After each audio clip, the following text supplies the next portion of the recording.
Jadi kalau kalian ingin mengembangkan diri, ya para muhibbin, ingin lebih paham, ingin lebih cerdas, ya dekatilah para kiai, belajarlah sama kiai-kiai Nusantara yang memang punya pemahaman, pengetahuan.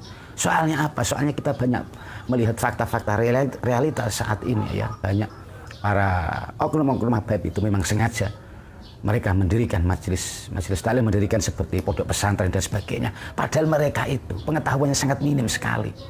Ini yang ironis sekali. Karena keberagamaan melalui doktrinasi para habaib yang menciptakan watak muhibbin itu lebih mengarah pada keberagamaan yang pola-pola halusinasi, imajinasi, dan tidak ada kritisisme di dalam agama, tidak ada penguatan nalar sehat di dalam agama. Karena firasat habaib itu seperti firasat sistem imamah dalam tradisi Syiah. Apalagi ada beberapa habib yang sudah terus terang dan itu viral. Kalau menuntut ilmu tidak melalui para habaib, mereka dikategorikan sesat dan menyesatkan. Ini kan sudah sistem Syiah yang dalam lingkungan warga NU. Jadi muhibbin tidak apa-apa, baik-baik saja. Tetapi kemunculan para muhibbin atas keberhasilan doktrinasi para habaib itu bisa menurunkan tensi semangat transformasi warga Nahdliyin untuk menjadi warga yang betul-betul tercerahkan, terberdayakan, yang betul-betul menjadi warga yang mewarisi ilmu ulama. Karena basis keilmuan para muhibbin ini adalah basis firasat habaib, bukan hasanatul ros lagi. Basis firasat habaib dalam energi cinta itu kan ini sholawat sudah menjadi program khusus yang lebih dominan dan mengabaikan sistem kajian keilmuan yang tampilannya lebih banyak dengan model-model konser, putra-putri campur di lapangan dengan joget dan lain sebagainya. Dan ini kalau nggak segera diperbaiki, image di luar orang akan menganggap ini adalah tradisi NU. Padahal sebenarnya sholawat dengan sistem konser itu bukan tradisi pesantren, tidak komunikasi dengan orang tua, mau sholawat dimanapun jaraknya ditempuh dengan cara ngeteng dari satu mobil ke mobil lain, pindah begitu. Dan ini dampaknya luar biasa. Dan ini perlu kajian betul. Ini bukan sesuatu yang main-main. Dan tidak satu dua kiai yang bercerita kepada saya yang memang meresahkan fenomena sholawat ala konser ini. Sangat mengganggu kegiatan para santri. Menjawab pertanyaan-pertanyaan Kiai Imad justru bukan habaib. Justru dari muhibbin, meskipun jawabannya juga tidak berdasarkan ilmu. Seolah-olah dengan ilmu, tapi sebenarnya tidak ada ilmunya sama sekali. Hanya pokoknya, hanya debat kusir, debat ala jahiliyah yang tidak menggunakan data. Argumentasi-argumentasi yang diberikan oleh muhibbin untuk membela habaib terkait dengan riset Kiai Imad, itu kan argumentasi-argumentasi retorika jahiliyah. Seperti apa itu argumentasi retorika jahiliyah? Ya retorika yang tidak didasarkan pada rasionalitas, pada data empiris. Ya, yang penting ngomong. Nah, logikanya bukan logika yang berbasis saintifik. Logikanya betul-betul logika berbasis emosi. Isi logikanya itu emosi, bukan saintifik, bukan ilmu pengetahuan. Itu yang selama ini dikedepankan oleh muhibbin dalam membela habaib. Seharusnya muhibbin sendiri malu. Habaibnya aja nggak jawab, nggak bisa jawab. Masa muhibbin harus memaksa untuk menjawab?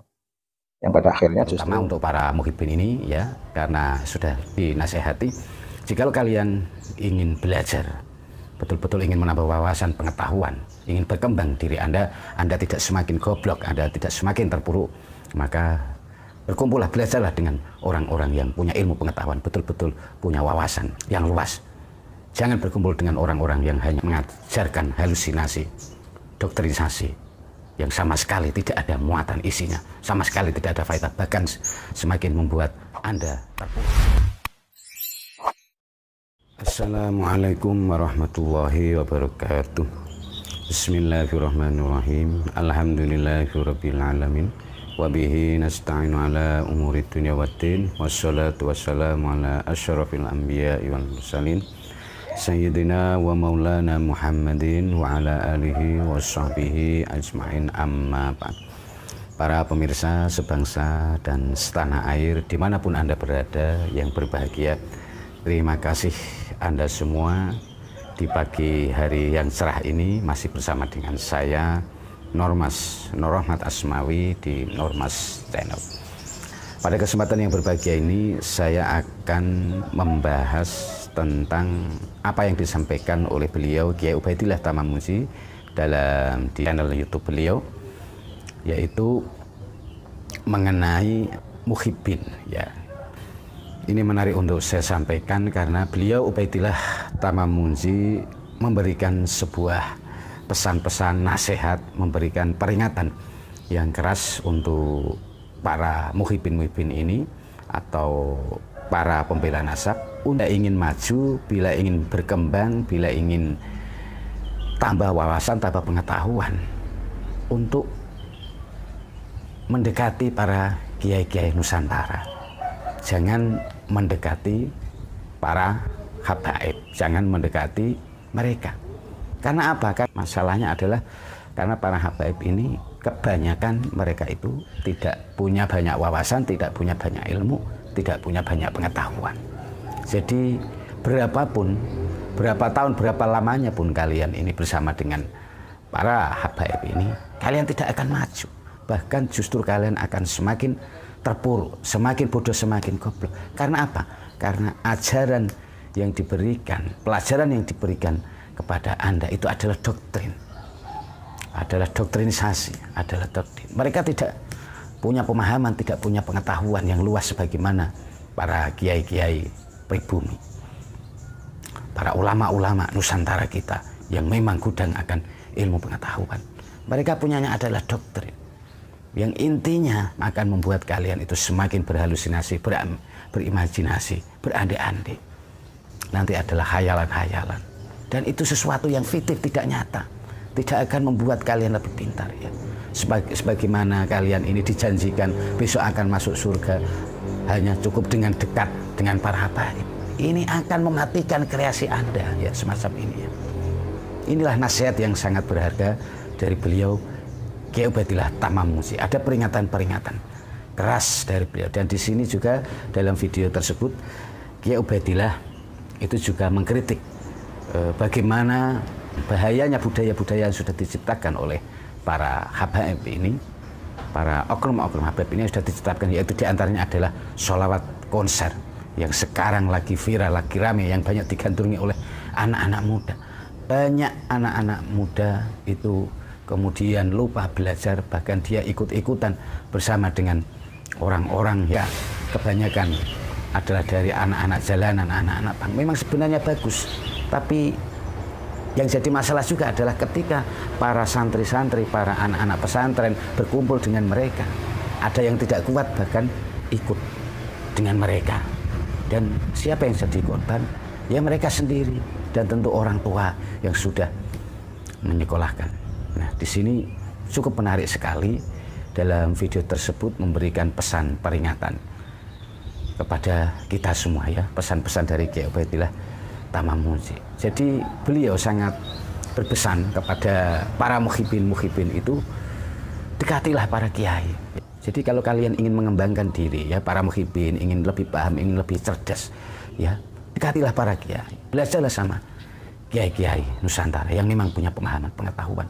Soalnya apa? Soalnya kita banyak melihat fakta-fakta realitas saat ini ya. Banyak para oknum-oknum habaib itu memang sengaja mereka mendirikan majelis taklim, mendirikan seperti pondok pesantren dan sebagainya. Padahal mereka itu pengetahuannya sangat minim sekali. Ini yang ironis sekali. Jadi kalau sampai ada orang tua yang menyekolahkan mereka ke lembaga, ke tempat mereka, ini sangat ringan sekali. Ya. Kita bisa lihatlah faktanya, mereka yang belajar di tempat-tempat para habaib itu, apakah mereka kecerdasannya, kalian bisa bandingkan kecerdasan mereka yang belajar di betul-betul para kiai-kiai Nusantara yang punya pengetahuan dan pemahaman yang luas ya. Ya, saya kira ini hanya sekedar pembuka untuk para ya kita semua ya, tentu untuk para muhibbin khususnya ya umumnya untuk kita semua ini sebagai pembelajaran wawasan kita bahwa kalau kita ingin menambah wawasan, ingin belajar, kalau kita ingin menyekolahkan anak kita atau kita sendiri ingin menambah wawasan dan pengetahuan, maka dekatilah kiai-kiai Nusantara yang punya ilmu pengetahuan, yang punya pemahaman yang luas. Mereka lebih tahu, lebih paham, karena memang betul-betul mereka itu mau belajar. Sebaliknya para habaib ini, mereka hanya mengandalkan cerita-cerita karomah-karomah, hadis-hadis palsu, mengandalkan halusinasi, imajinasi. Mereka hanya bisa memberikan doktrin dan sebagainya. Jadi ini tidak akan membuat kita maju ya. Baik, untuk lebih jelasnya mari kita simak video beliau tersebut, Kiai Ubaidillah Tamamuzi ini ya. Malam ini ada catatan kecil yang ingin saya publish terkait dengan memori apa yang saya ingat pada masa lalu dengan 7 tahun terakhir ini. Dulu waktu saya masih SD, MTS, aliyah, itu kata yang menjadi sebuah identitas dari kewargaan dalam organisasi Nahdlatul Ulama, baik yang dikenal secara struktural maupun secara kultural lewat pandangan perilaku masyarakat secara luas. Itu yang terdengar, yang muncul adalah selain tentu secara universal kebangsaan adalah warga negara Indonesia, itu ada istilah dampingan yang menarik untuk identitas warga NU, warga di lingkungan Nahdlatul Ulama, yaitu Nahdiyin, sehingga sering disebut dengan istilah warga Nahdiyin. Belum ada istilah muhibbin saat saya SD, MTS, bahkan saya aliyah, belum ada istilah muhibbin.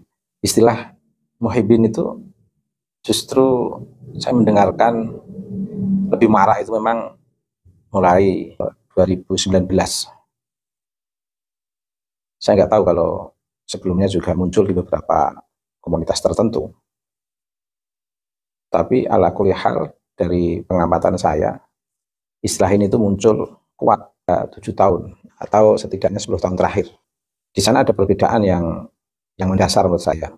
Para muhibbin, kalau yang saya lihat, saya amati, itu lebih menggunakan pendekatan cinta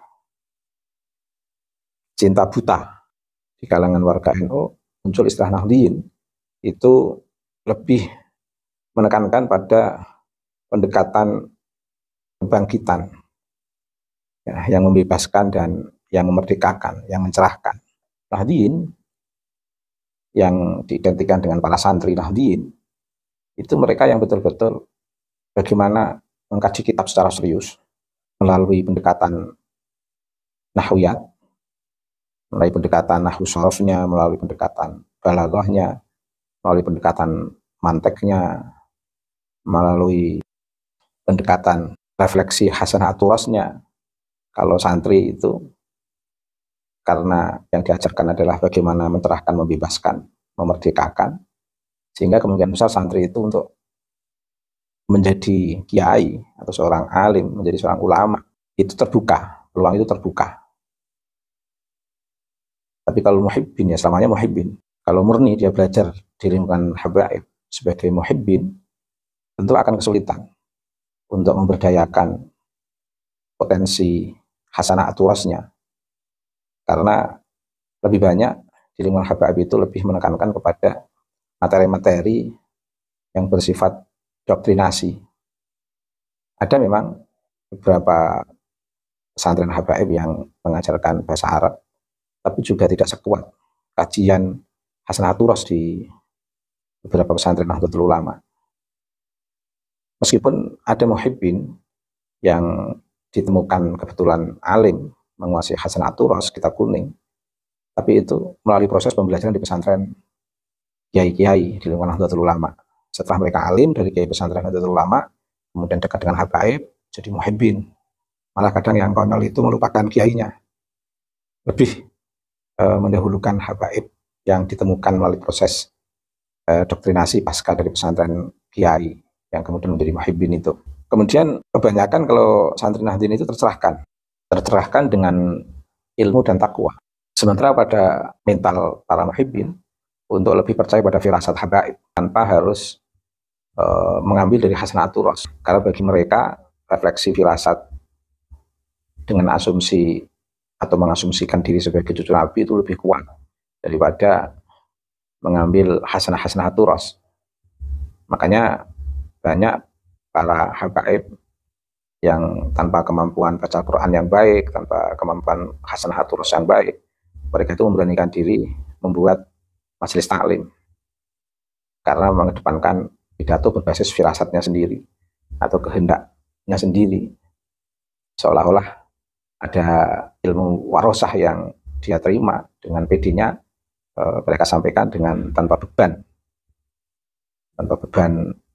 kemungkinan ada kesalahan dan tanpa beban untuk memverifikasi, memvalidasi terkait dengan keabsahan materi yang disampaikan, apakah betul berbasis hasanatul ras atau hanya sekedar firasat yang justru jauh dari hasanatul ras. Yang inilah kemudian melahirkan pandangan-pandangan yang halusinatif, pandangan-pandangan yang imajinatif, pandangan-pandangan yang di luar hasanatul ras. Dulu kecil saya waktu di MTS saya teringat juga di Aliyah ada beberapa habaib, tentu tidak banyak seperti 10 tahun terakhir, mempunyai jamaah ya jamaah Nahdliyin, warga Nahdliyin,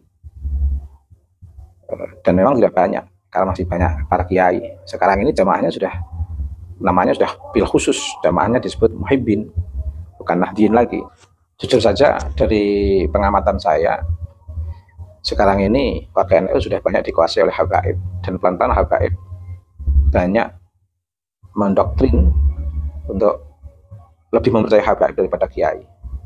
Nah ini yang imbasnya akhirnya para habaib merasakan sendiri. Jadi perkembangan ini menurut saya merepotkan kalau tidak segera ada pembenahan, dalam tanda kutip pembenahan, pemberdayaan dan pendampingan di lingkungan masyarakat Nahdliyin. Problem warga NU, tentu organisasi Nahdlatul Ulama juga, itu sekarang ini berbeda dengan dulu. Kalau dulu kan zaman saya aliyah, saya masih merasakan itu problem identitas keberagamaan itu berhadapan dengan Muhammadiyah. Tapi sekarang ini warga NU menghadapi problem keberagamaan, yaitu dengan munculnya doktrinasi-doktrinasi yang semakin memperkuat mental muhibbin, yang menurut saya semakin tidak bagus untuk konteks keberagamaan yang membebaskan dan mencerahkan. Karena keberagamaan melalui doktrinasi para habaib yang menciptakan watak muhibbin itu lebih mengarah pada keberagamaan yang pola-pola halusinasi, imajinasi, dan tidak ada kritisisme di dalam agama, tidak ada penguatan nalar sehat di dalam agama. Karena firasat habaib itu seperti firasat sistem imamah dalam tradisi Syiah. Apalagi ada beberapa habib yang sudah terus terang dan itu viral. Kalau menuntut ilmu tidak melalui para habaib, mereka dikategorikan sesat dan menyesatkan. Ini kan sudah sistem Syiah yang dalam lingkungan warga NU. Padahal Habib sendiri juga hasil riset kayak Imat juga tidak memiliki data yang bisa dipertanggungjawabkan untuk membenarkan pengakuan mereka sebagai cucu Nabi. Hal yang sama juga hasil tes DNA dan beberapa data-data yang lain.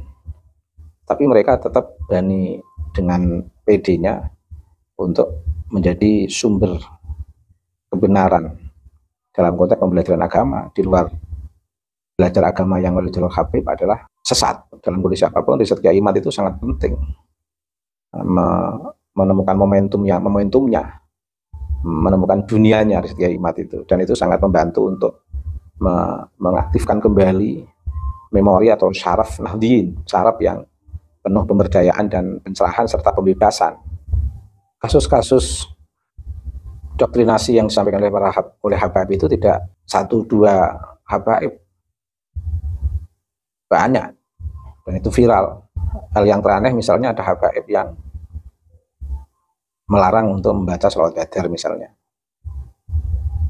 melarang, dalam ceramahnya melarang masyarakat memasukkan anak-anaknya di Banser misalnya.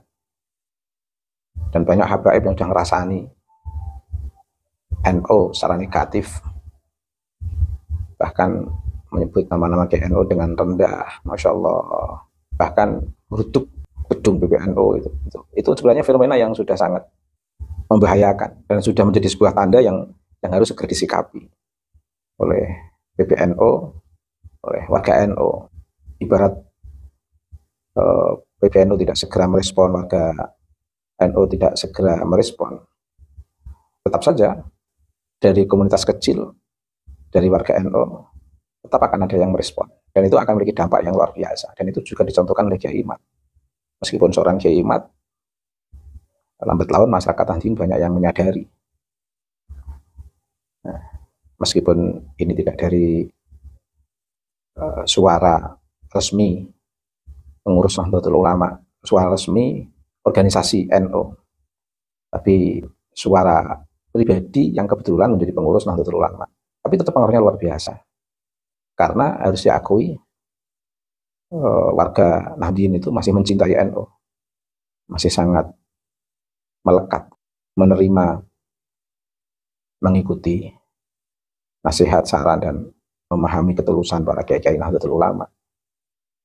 Tapi kalau tidak ada yang memulai dan dukungan itu lambat, meskipun tetap min fi'ah qalilah dzahabat katsirah, suasananya menjadi berbeda antara dukungan masif dengan tanpa dukungan. Meskipun yang tanpa dukungan ini tetap berjalan, nyatanya Kiai Imad tetap berjalan, membentuk kesadaran kembali warga NU untuk kembali kepada khitah Nahdlatul Ulama, kembali kepada prinsip-prinsip ajaran Nahdlatul Ulama. Meskipun juga berhadapan dengan, dalam tanda kutip, muhibbin yang menjadi pengurus PBNU. Realitas di lapangan, masyarakat NU itu betul-betul menghadapi tantangan yang luar biasa yang bersumber dari para habaib yang lebih memiliki program doktrinasi sendiri untuk menguatkan doktrinnya di hadapan para muhibbin. Menjadi muhibbin bukan dalam konteks baik atau buruk. Saya tidak mencap menjadi muhibbin adalah baik atau buruk, tidak.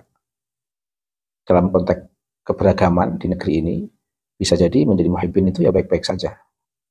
Tetapi dalam konteks sistem pemberdayaan dan pencerahan, itu tentu akan menurunkan kualitas warga Nahdien dalam konteks pemberdayaan dan pencerahan. Atau setidaknya kalau dibuat istilah yang lebih ilmiah, menjadi muhibbin tidak apa-apa, baik-baik saja. Tetapi kemunculan para muhibbin atas keberhasilan doktrinasi para habaib itu bisa menurunkan tensi semangat transformasi warga Nahdien untuk menjadi warga yang betul-betul tercerahkan, terberdayakan, yang betul-betul menjadi warga yang mewarisi ilmu ulama, menjadi warga yang betul-betul kuat dalam berlomba-lomba menjadi ar-rasikhuna fil ilmi, menjadi ahlul ilmi wa tuqa. Nah, jadi saya ulangi lagi, jadi muhibbin, saya tidak mengatakan itu jelek, negatif tidak, tetapi menurunkan semangat transformasi. Karena ajaran-ajaran kiai di pesantren itu banyak yang memiliki nuansa transformatif yang berbasis hasanah at-turas. Nah, kalau sudah jadi muhibbin itu kan nuansa transformasinya itu bisa turun. Karena basis keilmuan para muhibbin ini adalah basis firasat habaib. Bukan hasanah at-turas lagi. Basis firasat habaib dalam energi cinta itu tadi. Nah, tentu berbeda dengan semangat transformasi yang diajarkan oleh para kiai, sehingga para santri ketika betul-betul menguasai basis transformasinya dengan kekuatan keilmuan yang bersumber dari hasanah at-turas, kelak mereka akan jadi ulama sebagai warasatul anbiya. Targetnya kan lebih tinggi. Ajaran-ajaran kiai yang berbasis at-turas itu targetnya kan memberdayakan, mencerahkan santri untuk mencapai makom ulama, ilmu ulama. Sementara target muhibbin adalah ya basisnya bukan basis aturan tapi basis doktrinasi yang bersumber dari firasat habaib. Sekali lagi, saya tidak mengatakan jelek, tetapi terjadi penurunan dari kelas transformasi berbasis aturos masuk ke dalam kelas muhibbin berbasis firasat habaib. Terjadi penurunan. Ada banyak habaib. Ada beberapa habaib lah saya katakan. Oh, getol sekali membela NU. Dulu kemana-mana ya lebih mengandalkan Bansar, bersimetris dengan Bansar. Oh, sekarang udah punya program sendiri, punya pasukan sendiri. Bahkan sudah bertambah pasukan dari mantan-mantan preman misalnya. Banyak pengurus-pengurus PBNU ini yang mengambil suhu dari para habaib. Ini agak sedikit bongkar ini ya. Padahal dulu itu para kiai relasinya dengan habaib itu relasi menjaga ukhuwah basyariyah, wataniyah, islamiyah untuk bisa saling silaturahim, saling menguatkan, bukan untuk menyerahkan eksistensi dalam hegemoni habaib. Kalau sudah menyerahkan eksistensi dalam hegemoni habaib ini kan an-nahdiyahnya menjadi berkurang, kebangkitannya menjadi berkurang, transformasinya menjadi berkurang. Girah atau semangat transformatifnya menjadi berkurang karena sulit untuk melangkah. Tapi menunggu pada firasat habaib ini kan jadi persoalan. Kalau firasat yang berbicara bukan basis aturos, saya yakin suatu saat PBNU akan mengambil sikap yang lebih strategis untuk mengembalikan semangat transformasi santri, semangat transformasi warga Nahdliyin yang berbasis hasanah aturos melalui dampingan para kiai untuk mencetak kader-kader yang betul-betul insan-insan yang betul-betul ar-rasikhuna fil ilmi, yang betul-betul bil ilmi wa tuqah. Tapi yang jelas catatan penutup saya, warga NU sekarang memiliki tantangan baru dalam konteks keberagaman ini, yaitu berhadapan dengan pola keberagamaan yang berbasis doktrinasi dengan dampingan habaib yang lebih menekankan pada firasatnya sendiri-sendiri, yang menurunkan transformasi kebangkitan warga NU. Ini tantangan. Bahkan di beberapa daerah, kalau diteliti betul, banyak santri yang pembelajaran kitab kuningnya itu terganggu dengan model sholawat yang akhir-akhir ini marak, sholawat ala konser itu. Dan itu tidak satu dua kiai yang mengalami resah. Sholawatnya bagus, tapi konsernya itu yang jadi tidak bagus.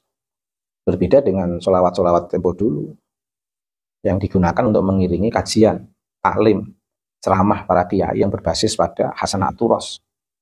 Sehingga sholawat, bacaan kitab suci Al-Quran itu untuk mengiringi kajian keilmuan, ilmuwan tradisi Nahdlatul Ulama. Sekarang ini sholawat sudah menjadi program khusus yang lebih dominan dan mengabaikan sistem kajian keilmuan yang tampilannya lebih banyak dengan model-model konser. Putra-putri campur di lapangan dengan joget dan lain sebagainya.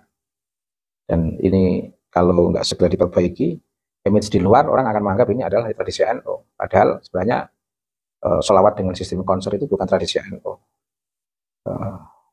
Sampai kegiatan sholawat biayanya lebih tinggi daripada pengajian yang berbasis keilmuan dulu. Sekarang ini untuk mendatangkan sholawat itu biayanya harus melampaui target biaya pengajian pada umumnya dengan model sistem konser. Dan santri kalau tidak dikontrol betul oleh para kiai bisa sampai malam untuk mengikuti konser melalui bahasa sholawat ini. Dan itu pasti akan mengganggu sistem pembelajaran di pagi hari. Dan nanti di sini akan ketemu dengan anak-anak yang sering di jalan tanpa disadari melalui sistem kegiatan sholawat ini. Akhirnya ada beberapa santri yang tidak kuat, akhirnya juga ikut ngepang. Seperti anak-anak pang pindah dari tempat ke tempat eh, untuk mengimbangi kemungkinan adanya sholawat yang akan mereka ikuti. Akhirnya meninggalkan pesantren, tidak komunikasi dengan orang tua, mau sholawat dimanapun jaraknya ditempuh dengan cara ngeteng eh, dari satu mobil ke mobil lain, pindah begitu. Dan ini dampaknya luar biasa. Dan ini perlu kajian betul. Ini bukan sesuatu yang main-main. Dan tidak satu dua kiai yang bercerita kepada saya yang memang meresahkan fenomena sholawat ala konser ini. Sangat mengganggu kegiatan para santri. Dan disinilah mulai tumbuh kuatnya istilah muhibbin, ajaran-ajaran doktrinasi, terus kemudian masuknya sistem firasat dalam publikasi secara luas. Dulu firasat itu tentu mulia kalau dimiliki oleh orang-orang yang betul-betul ar-rasihuna fil ilmi. Karena kita sendiri juga mendapatkan pembelajaran tentang firasat. Bahkan masih terngiang-ngiang pesan seorang kiai yang diberikan kepada saya, itaku firasatal mu'min. Ini pesan yang mulia, yang bersanad betul dari para guru-guru sebelumnya hingga Nabi Mustafa Muhammad SAW. Karena setiap firasat orang yang mukmin, rasikhuna fil ilmi, tetap memiliki arti yang luar biasa. Tapi kalau kemudian firasat ini hanya menjadi legitimasi oleh orang-orang yang belum mumpuni, sembarang orang, bidunil ilmi, dan ini masuk dalam kawasan muhibbin, menjadi sebuah sistem doktrinasi, yang muncul adalah halusinasi. Ini berbahaya sekali. Dan inilah catatan malam ini, termasuk hal yang saya gelisahkan. Meskipun tidak banyak, ya sedikit menggelisahkan. Karena dalam kondisi apapun, sekecil apapun, ini tantangan warga NU. Memang nggak seberapa tantangan ini. Tapi tetap saja namanya tantangan perlu perenungan bersama. Nyatanya fenomena kiaimat yang banyak menjawab pertanyaan-pertanyaan kiaimat justru bukan habaib. Justru dari muhibbin, meskipun jawabannya juga tidak berdasarkan ilmu. Seolah-olah dengan ilmu, tapi sebenarnya tidak ada ilmunya sama sekali. Hanya pokoknya, hanya debat kusir, debat ala jahiliyah yang tidak menggunakan data. Argumentasi-argumentasi yang diberikan oleh muhibbin untuk membela habaib terkait dengan riset kiaimat, itu kan argumentasi-argumentasi retorika jahiliyah. Seperti apa itu argumentasi retorika jahiliyah? Ya, retorika yang tidak didasarkan pada rasionalitas, pada data empiris. Ya, yang penting ngomong. Nah, logikanya bukan logika yang berbasis saintifik. Logikanya betul-betul logika berbasis emosi. Isi logikanya itu emosi, bukan saintifik, bukan ilmu pengetahuan. Itu yang selama ini dikedepankan oleh muhibbin dalam membela habaib. Seharusnya muhibbin sendiri malu. Habaibnya aja nggak jawab, nggak bisa jawab. Masa muhibbin harus memaksa untuk menjawab? Yang pada akhirnya justru melemahkan posisi dan keberagamaan para habib itu sendiri. Karena argumentasi yang dikedepankan oleh para muhibbin menjawab tesis kiaimat ini adalah argumentasi yang berbasis retorika jahiliyah, retorika otoritas, retorika berbasis kekuatan emosi, arogansi, bukan retorika berbasis keilmuan, nalar sehat, dan data yang betul-betul empiris, data yang betul-betul berbasis korinah yang bisa dipertanggungjawabkan secara ilmiah dan akademik. Baik, itu catatan saya, semoga bermanfaat. Alhamdulillah, kita semua telah menyimak apa yang disampaikan oleh Bapak Kiai Ubaidillah Tamamuzi tersebut ya. Semoga dari penyampaian beliau ini semoga bisa memberikan wawasan dan pengetahuan kita yang lebih luas ya. Terutama untuk para muhibbin ini ya, karena sudah dinasehati, jikalau kalian ingin belajar, betul-betul ingin menambah wawasan pengetahuan, ingin berkembang diri Anda tidak semakin goblok, Anda tidak semakin terpuruk, maka berkumpullah, belajarlah dengan orang-orang yang punya ilmu pengetahuan, betul-betul punya wawasan yang luas. Jangan berkumpul dengan orang-orang yang hanya mengajarkan halusinasi, doktrinisasi, yang sama sekali tidak ada muatan isinya, sama sekali tidak ada faedah, bahkan semakin membuat Anda terpuruk, hanya berpikir dalam sebuah angan-angan imajinasi belaka. Ya, saya kira cukup sekian. Mohon maaf atas segala kesalahan dan kekurangan. Wabillahi taufiq wal hidayah. Wassalamualaikum warahmatullahi wabarakatuh.